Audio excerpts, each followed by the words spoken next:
What the fuck?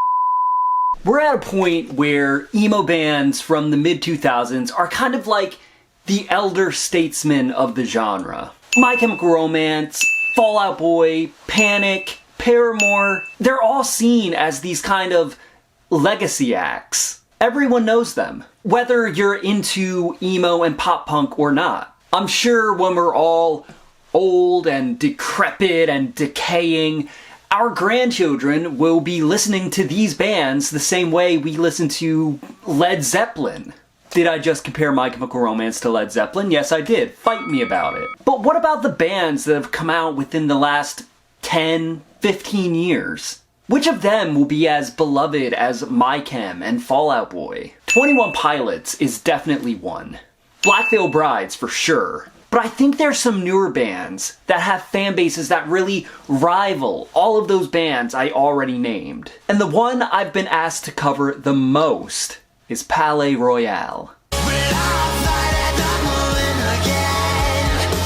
Hello and welcome back to another video. If you're new here, I'm Trevor and I am eternally uncool. I make videos about music, music culture, and anything that interests me. But mostly music right now. So if that sounds like something you'd be into, then I highly recommend subscribing to the channel and watching the rest of this video.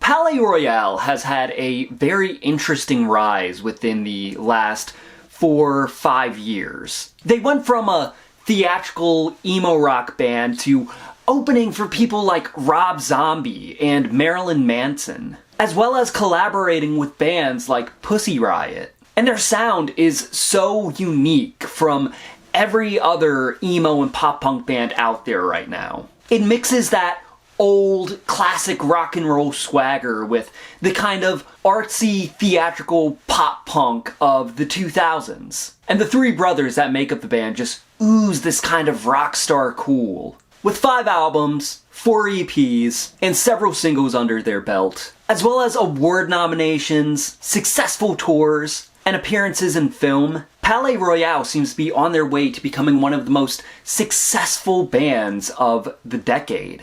But what about their rise? They've been a band since 2008. What I want to do today is take a somewhat deep dive into Palaye Royale. From their beginnings on Radio Disney, of all fucking places, to their change in sound as they matured, and their success with the Sumerian label. So with all that being said, grab a drink, grab a snack, get comfortable. I'm not comfortable in these clothes. And let's get into the video. Hey everyone, I'm Sebastian. I'm Remington. And people call me Emerson. And we're Crop Circle. And starting Palaye Royale really have one person to thank for their career. And that person is Paul Weller. Who is Paul Weller? You might be asking yourself. Paul Weller was the singer and guitarist for 70s mod rock band The Jam, as well as being the singer and guitarist of 80s sophistopop band The Style Council. He's kind of a big deal within the world of Britpop, influencing the likes of Oasis, and affectionately being dubbed the Mod Father. Trevor, what does this geezer have to do with Palaye Royale? First off, that's rude. Show the guy some respect. Second, Paul Weller was friends with Stephanie Rachel Cowper, a photographer and the mother of the 3 members of Palaye Royale. The boys had been introduced to music fairly early on in their lives. They were exposed to classic rock like the Rolling Stones and the Beatles, as well as 80s pop like INXS and the works of Paul Weller, of course. Stephanie would often play the family piano, teaching her sons to play and write music. Sebastian would quickly pick up the guitar, Remington would become a singer, and Emerson would take up drums. Eventually, they would start playing together, jamming out like brothers do.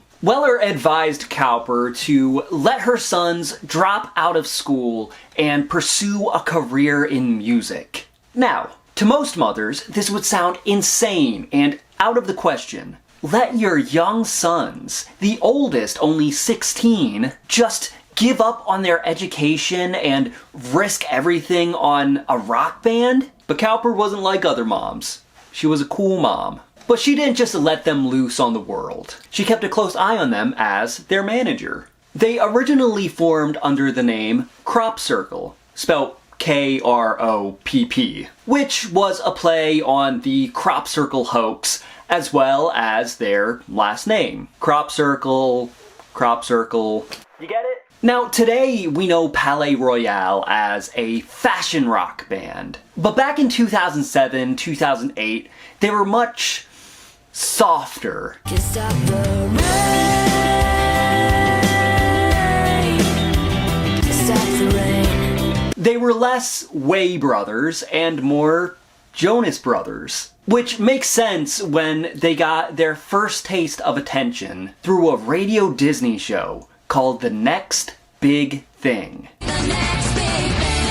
They got themselves onto this Radio Disney show after Crop Circle got to #1 in the state of Nevada for pop, acoustic, and rock category on MySpace.com, becoming one of the top 100 unsigned artists in the country. Radio Disney's Next Big Thing was kind of like American Idol, but for a more family-friendly, kiddie audience. The contestants were all unsigned bands and artists. The artists would compete and gain exposure by performing live, doing interviews, and getting their songs played on Radio Disney. Crop Circle was featured on the show's second season. I don't know how far they got. Clips and info on the show is kind of sparse. I know they didn't win. That went to some girl named Jasmine. Even though Crop Circle didn't win Next Big Thing, it didn't deter them from continuing on with their music careers. In 2010, they released their first EP entitled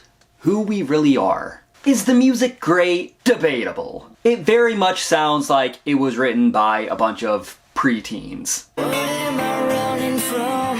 Where am I going to? What would you do if I walked away? Despite these growing pains, the brothers of Crop Circle were about to enter a whole new era. One that would lead them on the path of rock stardom.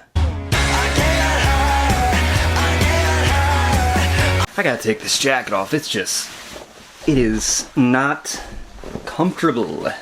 In 2011, Crop Circle would end up changing their name. They no longer wanted to be one of those family-named bands, like Van Halen or Van Halen. Instead, they chose to go by the name Palaye Royale, named after a historic dance hall in Toronto where their grandparents met. And with the name change, they also changed up their sound. The brothers were getting older. Their tastes were changing. I'm sure they didn't want to keep making these saccharine acoustic ballads. No, instead, they got a little bit more ambitious. They went in a more rock and roll direction going forward, taking more influence from the likes of the Libertines, the Strokes, and My Chemical Romance. They started sounding a little bit more theatrical, vamping it up. Especially Remington with his vocal delivery. He had clearly gone through puberty and his voice sounded a lot more mature.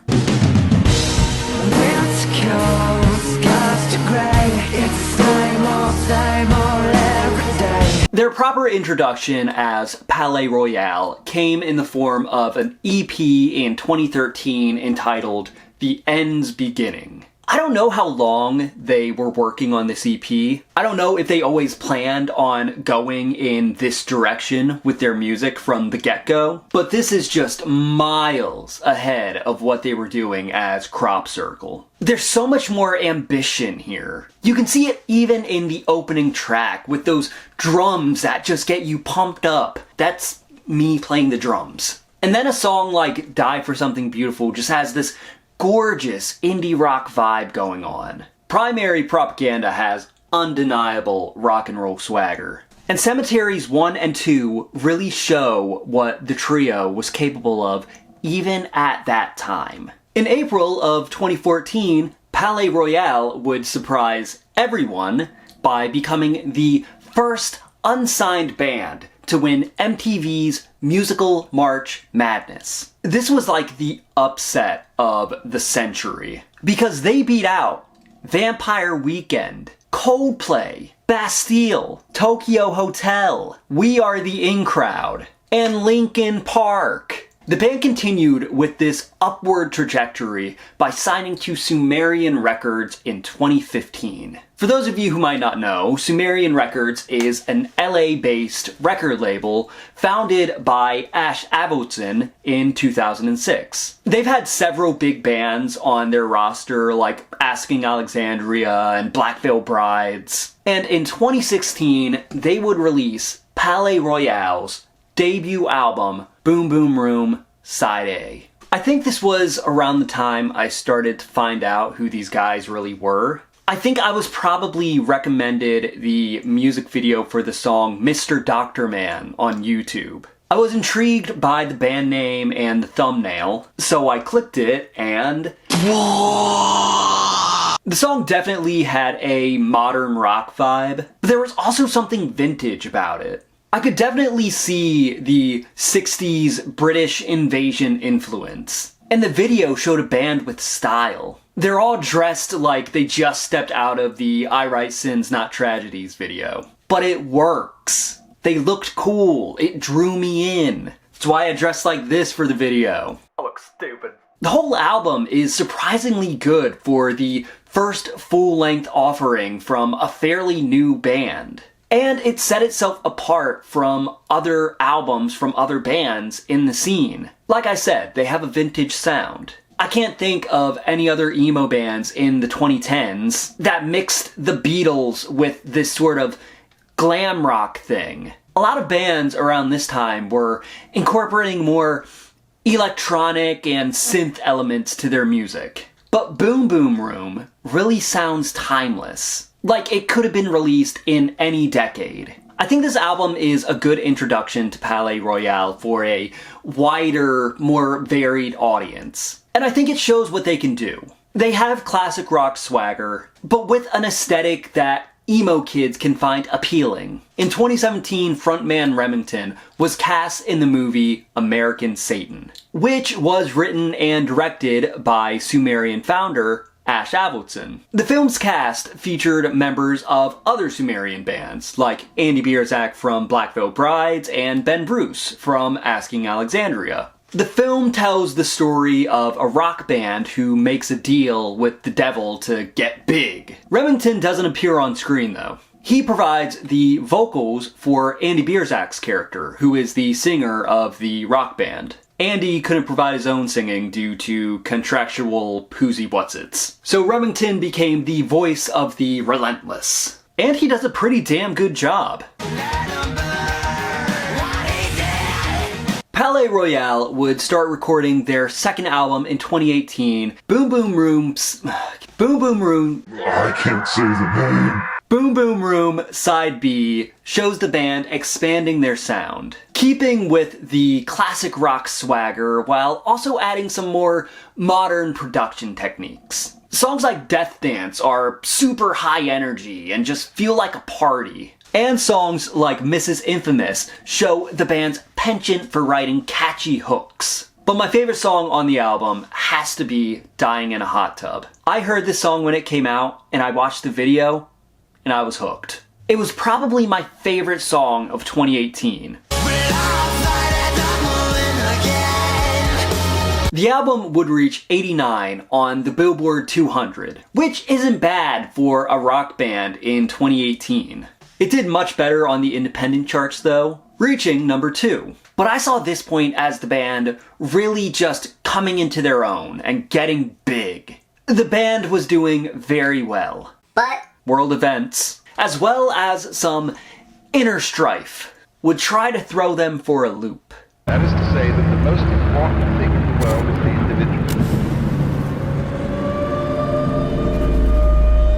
In early 2020, Palaye Royale started touring Europe to support their third album. By this time, they had hired 2 touring musicians, bassist Daniel Curcio and guitarist Andrew Martin. In February of that year, they were scheduled to play the Garage in Glasgow, Scotland. But the show was cancelled due to disagreements with the promoters, who asked the band to tone down the show, and to not have Remington go out into the audience or jump off of balconies. You know, Cool shit. a similar situation happened later that month in Birmingham. A show had to be cancelled because they were a risk to the audience. But they were fortunate enough to find another venue and perform a free acoustic concert. The rest of the Europe tour went pretty well with sold-out shows. But the rest of the tour was cancelled because, say it with me now, COVID. But that didn't stop Palaye Royale from releasing their most ambitious album yet, The Bastards. The Bastards is a concept album about a society that has been overrun with toxic politics that takes away everyone's expression. There's 4 acts with lyrics that talk about a variety of topics from mental health to gun control to addiction. This album was much more socially conscious than their previous ones. The band even donated proceeds made by the single Massacre the New American Dream to gun violence advocacy charities. There was even a companion graphic novel to the album, with artwork from drummer Emerson Barrett. The Bastards would get some pretty good reviews from publications you would expect. Kerrang said that with this album, Palaye Royale have successfully carved out their own niche of glitzy yet gritty rock and roll that dares you to deny them. New Noise called the album heavy, yes, but also tender,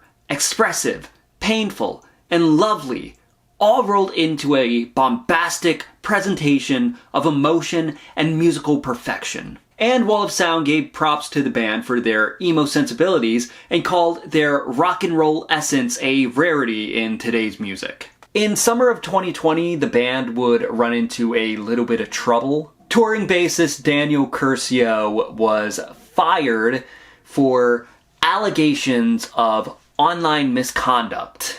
But since he was only just a touring member, it didn't really hurt the band all that much. By 2021, most COVID restrictions had been lifted and bands went back to touring and playing shows like nothing had even happened. And by summer of that year, Palaye Royale would announce that they were entering a new era. This new era came in the form of 2 singles, No Love in LA and Punching Bag. Then, in October, they would release another single, Paranoid. Hey, Paranoid's a Jonas Brothers song. Connections everywhere. These 3 singles would lead to the announcement of a new album set to be released in 2022. Fever Dream was released in October of 2022 and continued with Palaye Royale's emo experimentation. The lead-up singles like No Love in LA have that classic artsy sound like something off of Boom Boom Room.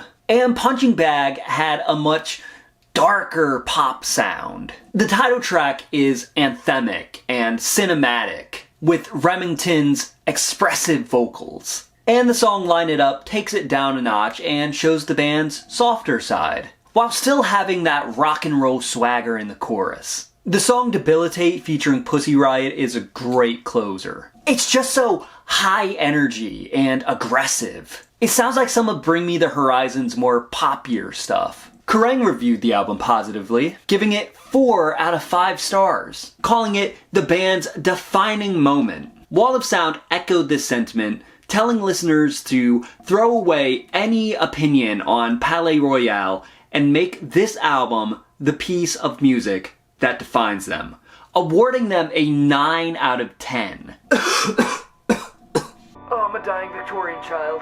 In December of 2023, Palaye Royale released an EP entitled Sex Tape, which I'm sure didn't start any fanfictions. There were atmospheric and kind of gothy songs like Desire, as well as a cover of the classic 9 Inch Nails song Closer, which actually fucking rips. In January of 2024, just 1 month later, they released another EP. This one called Songs for Sadness. And let me tell you, lives up to that title. Songs like You Make Me Not Want to Die, all one word, have a kind of softer, dark pop sound. And songs like Be Here give me heavy the 1975 vibes. Overall, good EP if you're looking for some sad emo music. In spring of 2024, they started pumping out songs in anticipation of their next album, slated for release in August. Death or Glory goes back to the high-energy rock and roll sound that made Palaye Royale such a unique fixture in modern emo. The opening title track is a prime example of this. And Hot Mess reminds me of their earlier work with that classic Britpop influence. I'm gonna be honest, I hadn't gotten around to listening to this album before writing this video. I had heard every other era of Palaye Royale, but this was released just a few months ago and must have flown under my radar. But it's really fucking good. It does a really good job of mixing their classic rock and roll sound with some of the more modern pop sounds they've been experimenting with in recent years. It seems like with each album released and with each era explored, Palaye Royale seems to elevate their creativity and give listeners something unique and different to what their peers are doing. They're really proving that they should have won Radio Disney's The Next Big Thing all those years ago. What would being the next big thing mean to you guys? It would honestly mean like being the greatest thing in the whole world, because that just means that we've worked so hard for this and that it's just all coming true. Palaye Royale is one of the most unique and interesting rock bands out there right now. They take that classic rock sound that everyone loves and mixes it with the theatrical emo of something like My Chemical Romance and throw in a dash of modern pop techniques to create something that is just wholly their own. It's hard to mistake them with anyone else. I can see Palaye Royale just getting bigger and bigger. I want them to get bigger. Palaye Royale has the potential to reach the heights of My Chemical Romance, Panic at the Disco, and 21 Pilots. Their music speaks to the emo youth, while also being accessible to older rock fans. They have a style that sets them apart, and it doesn't look like they plan on slowing down anytime soon.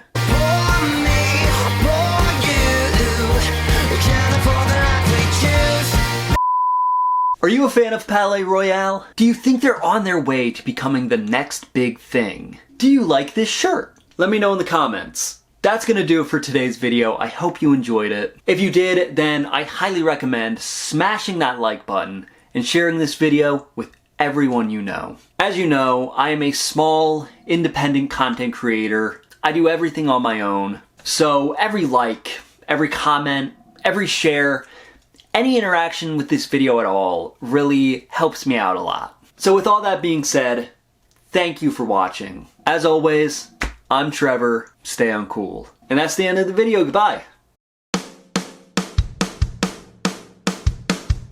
Oh, I need to take this shirt off.